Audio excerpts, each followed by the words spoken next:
출애굽기는 이제 말 그대로 애굽에서 이제 탈출하는 내용이 담겨져 있습니다. 그래서 애굽에서 나오고 그리고 이제 광야에서 성막을 또 이렇게 제작하고 하나님의 영광이 그 완성된 성막 안에 가득 차는 장면으로 이제 출애굽기가 끝이 납니다. 오늘 이제 출애굽기 5장에서는 출애굽의 일꾼 모세와 아론이 등장합니다. 그래서 애굽 왕을 만나서 Let my people go, 내 백성으로 가게 하라, 이렇게 모세와 아론이 애굽 왕에게 요청합니다. 그러니까 애굽 왕이 아마 약간 이제 콧 웃음을 아마 했을 것 같습니다. 오늘 본문에 이제 등장하는 중요한 단어가 노역을 쉬게 하면 안 된다. 노역을 쉬게 하면 안 된다. 그리고 마지막에는 노동을 왜 쉬게 하냐. 여러분 애굽하면 관광지로서 뭐가 생각납니까? 피라미드죠. 저도 가보지는 않았지만 기회가 되면 그렇지. 그래 애굽에 가면 피라미드는 한번 봐야지. 그리고 그 피라미드 가까이 좀 가보고 야 정말 이 크기가 웅장하구나. 당시에 애굽 왕 이제 파라오라고 하고 또 바로라고 된 한글에는 이제 번역을 합니다. 그 외국 왕들의 권력이 얼마나 무시무시했는지를 보여주는 게 그 피라미드입니다. 얼마나 그 큰 거대한 피라미드를 만들기 위해서 노동력이 얼마나 많은 사람이 동원됐겠습니까? 그래서 도망간 사람도 있었을 거고 그걸 또 붙잡아 오는 사람도 있었을 거고 그리고 노동력을 다스리면서 채찍질하는 그 애굽의 어떤 일꾼들도 있었을 거고 그리고 그 히브리 사람 중에서 약간 그 애굽의 앞잡이처럼 현장에서 또 감독하는 사람도 있었을 거고 한마디로 그 어떤 정치 지도자도 그렇고요. 역사 속에서 보면 위대한 왕 하면 그 위대함의 그 기준이 뭐냐 이런 질문이 나오죠. 근데 가장 자연스럽게 접근하는 방식이 이제 건축물입니다. 뭐가 남았느냐. 그래서 제가 군대에 있을 때도 보니까 그 상간 위에 이제 계신 분들이 목욕탕들이 이제 병사들을 위해서 목욕탕을 하나 지어줍니다. 그러니까 물론 이제 병사들의 복지를 위해서 지어주기도 하지만 자신이 이제 진급하기에 유리한 거예요. 저기 보십시오 이렇게 목욕탕을 제가 하나 지었습니다. 그러니까 눈에 보이는 뭔가 공이 있는 거죠. 그러니까 피라미드는 애굽 왕이 포기할 수 없는 겁니다. 근데 지금 그만큼 애굽에서는 왕들이 이렇게 피라미드 같은 건축물을 완성하는데 그렇게 애를 쓰는데 모세와 아론이 와서 우리 좀 절기를 지켜야 됩니다. 또 희생 제물을 드려야 합니다. 저희 백성들이 다 광야에 가서 희생 제물을 좀 드려야 되겠습니다. 그러니 이제 애굽 왕 화가 나죠. 이게 무슨 거짓말이야.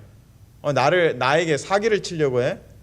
일하지 않으려고 하는 거지 도망가려고 하는 거지 하면서 분을 냅니다. 그리고 애굽 왕의 반응은 그래? 그러면 너희들이 좀 이렇게 일하는 게 쉬운가 봐?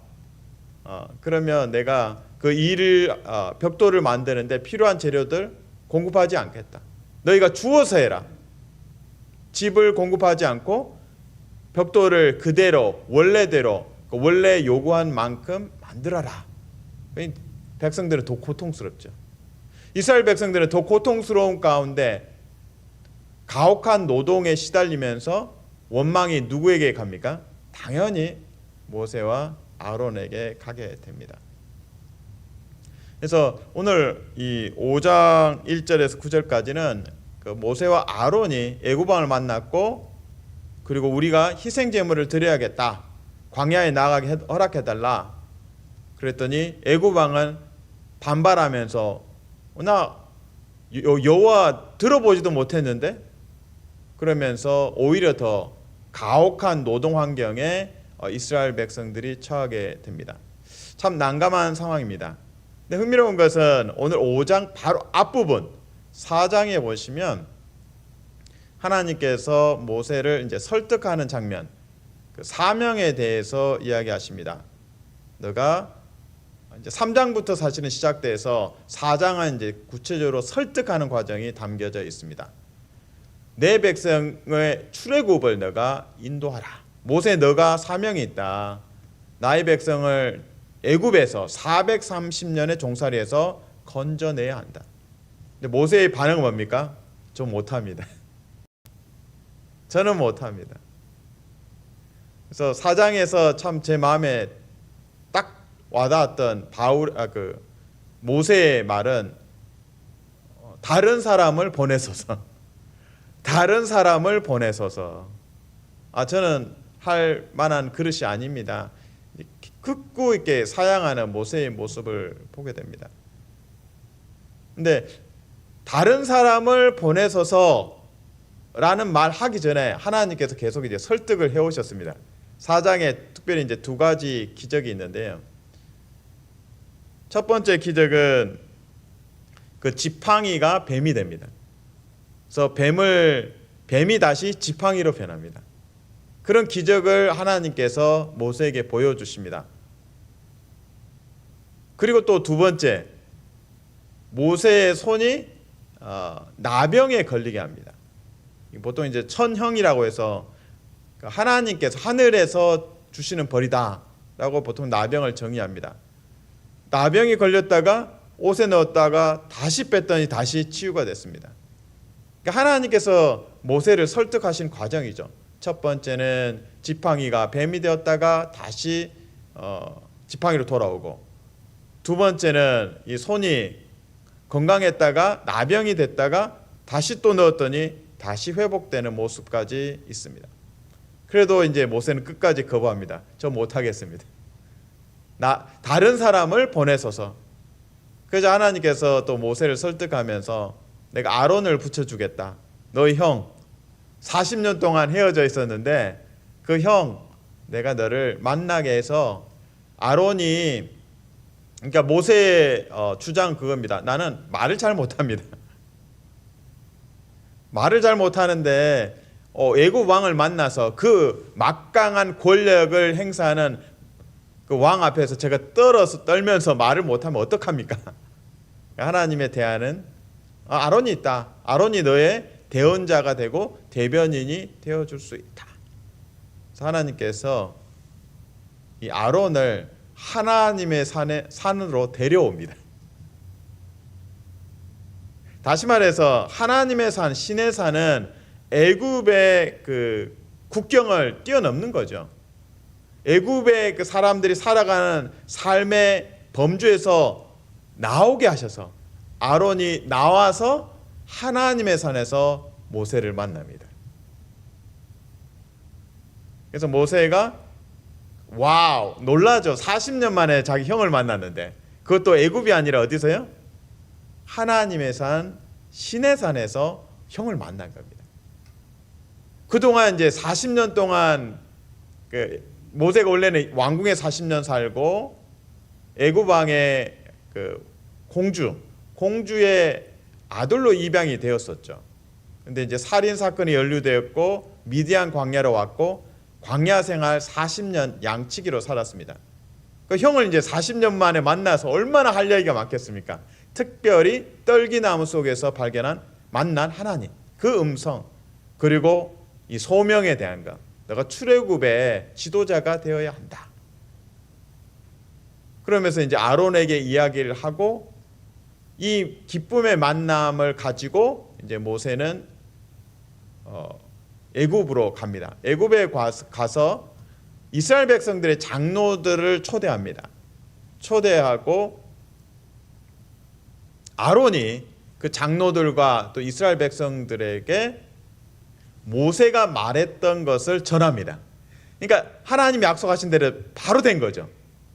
모세는 주저하고 저 못 가요 하는데 하나님께서 아론을 픽업하셔가지고 하나님의 산까지 데려오시고 그 하나님의 산에서 모세와 아론이 대화하고 모세가 그동안 쌓였던 거 다 이야기하고 소명에 대해서도 이야기하고, 그래서 그렇구나. 그리고 아론이 모세와 함께 애굽에 가서 이스라엘 장로들과 함께 대화를 하고 이스라엘 장로들에게 아론이 모세의 대언자 역할을 충실하게 합니다. 이 장면에서 저는 참 위로가 됩니다. 모세가 끊임없이 주저하고 끊임없이 망설이고 끊임없이 회피하고자 했지만 하나님께서 참 포기하지 않으시고 모세를 포기하지 않으시고 아론을 붙여주시고 말로만 하는 것이 아니라 아론을 하나님의 산까지 데려오시고, 벌써 이 출애굽 사건이네요. 모세를 애굽에서 데려와서 하나님의 산 시내산에서 모세가 만났고 대화했고 아론이 대변인 역할을 먼저 하게 됩니다. 그리고 백성들의 반응이 놀랍습니다. 430년 만에 제대로 이제 하나님의 음성을 듣는 겁니다. 430년 만에 이스라엘 백성들은 소망을 품게 됩니다. 모세가 아론에게 말했고 아론이 대언자로 전파하고 말씀을 선포하니까 백성들이 반응합니다. 거기서 희망이 싹 트는 거죠. 제가 추측컨대 모세는 충분히 바로 왕, 애굽 왕의 그 고집을 잘 알았을 겁니다. 피라미드 포기하지 못한다는 것. 그리고 이 애굽에서 바로 궁에서 모세가 성장했기 때문에 40년 동안 왕자들이 얼마나 많았겠습니까? 그들과 교류하면서 성품을 다 알죠. 그리고 차기 왕이 될 사람, 저 사람이 1순위구나. 성격을 알죠.